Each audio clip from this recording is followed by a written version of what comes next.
জামায়াতে ইসলামী কোনো আধিপত্যবাদের কাছে মাথা নত করবে না এমন মন্তব্য করে দলটির আমির ডক্টর শফিকুর রহমান বলেন, আরেকটি অনিবার্য বিপ্লবের জন্য জাতিকে প্রস্তুতি নিতে হবে। দুপুরে খুলনার সার্কিট হাউস মাঠে আয়োজিত বিভাগীয় সমাবেশে দুর্নীতি, চাঁদাবাজ ও দলীয় প্রভাবমুক্ত মানবিক বাংলাদেশ গড়তে রাজপথে আন্দোলনের হুঁশিয়ারিও দেন তিনি। শহীদুল হাসানের তথ্যচিত্রে তাহসিন তারিনের প্রতিবেদন।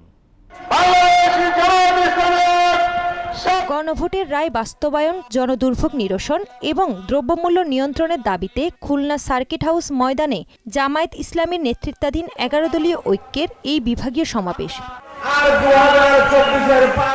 এতে জোট নেতারা বলেন, জুলাই সনদ ও গণভোট প্রশ্নে জনগণের সঙ্গে প্রতারণা করেছে বিএনপি। সংস্কারমুখী ম্যান্ডেট বাস্তবায়ন করা রাজনৈতিক দলগুলোর নৈতিক দায়িত্ব।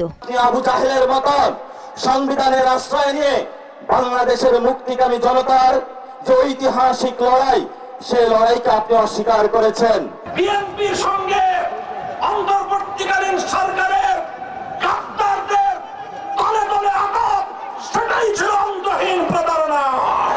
বিরোধী দলীয় নেতা ও জামায়াতের আমির ডাক্তার শফিকুর রহমান বলেন, তার দল কোনো আধিপত্যবাদের কাছে মাথা নত করবে না, বরং বিশ্বের বুকে স্বাধীন সার্বভৌমত্ব রাষ্ট্র হিসেবে সম্মান সাহসের সঙ্গে মাথা তুলে দাঁড়াতে প্রয়োজনে আবারও বিপ্লব হবে।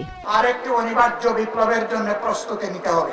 এই বিপ্লব কোনো দলকে ক্ষমতায় বসানোর জন্য নয়, কোনো গোষ্ঠী এবং পরিবারকে তুষামত করার জন্য নয়, কোনো আধিপত্যবাদের কাছে মাথা নত করার জন্য নয়, বরঞ্চ দুনিয়ার বুকে স্বাধীন সার্বভৌম রাষ্ট্র হিসাবে সম্মান, ইজ্জত, শক্তি, সাহস নিয়ে মাথা তুলে দাঁড়ানোর জন্য হবে আগামীর বিপ্লব। দুর্নীতি, চাঁদাবাজ ও দলীয় প্রভাবমুক্ত মানবিক বাংলাদেশ করতে রাজপথে আন্দোলনের হুঁশিয়ারিও দেন ডাক্তার শফিক।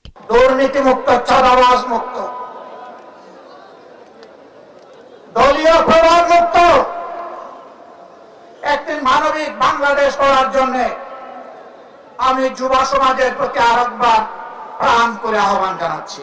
তাহসিন তারিন, মোহনা সংবাদ।